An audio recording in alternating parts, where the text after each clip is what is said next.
May mga batang 90s ba dito? Kamusta kayo? Kamusta tayo?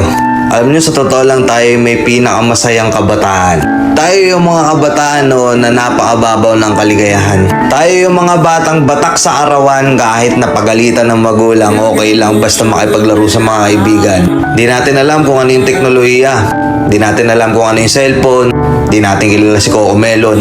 Kontento na tayo sa mga laruan natin at sa kung ano yung meron.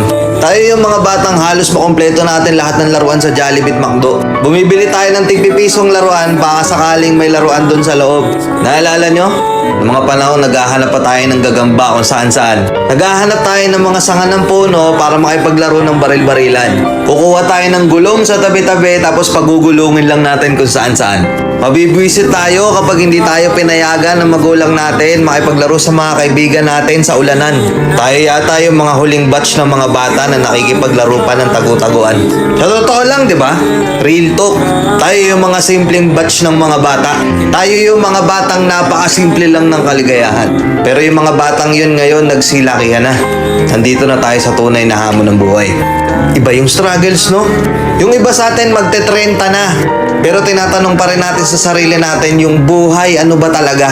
Para saan ba talaga? Yung struggle natin ibang-iba.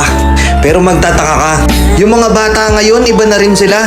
Yung mga bata ngayon feeling nila mas magaling pa sila sa magulang nila. Yung mga bata ngayon nagre-rebelde agad kapag hindi na pagbigyan yung mga simpleng gusto nila. Yung mga bata ngayon feeling nila bukin ang inang yan sa magulang nila mas tama pa sila. Sobrang pupuso. Nabuyo ng barkada, gusto mag-anak na agad ng maaga. Handang talikuran yung magulang nila para lang sa pag-ibig at barkada. Hindi lahat, oo, pero marami sila, di ba? Pero pag hindi na kaya, babalik sa bahay nila. Gagawa ng isang bagay na hindi tama, na hindi man lang iniisip kung anong mararamdaman ng magulang nila. Sabi nga nung iba iba na kasi panahon ngayon. Ibahin niyo yung panahon namin sa panahon nyo. Oo, yung panahon kasi namin, kami yung mga batang sa mga matatanda, marunong pang rumispeto. May mga nagmamano pa ba sa inyo?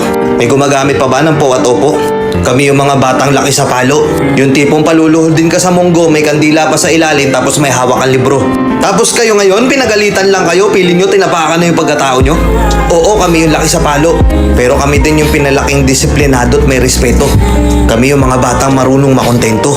Hindi yung mga bata ngayon na hindi na pagbigyan sa gusto sa mga magulang nyo, sasama loob nyo. Sasama loob nyo kasi hindi kayo napagbigyan na mabilan ng mga bagay na ipangyayabang nyo sa kaibigan nyo para makipagsabayan kayo. Sa mga kaibigan nyo na balang araw iiwan din kayo. Tapos anong balik nyo?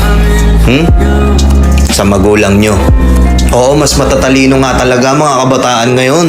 Sa sobrang talino, wala nang puwang para sa disiplina at respeto. Di ba?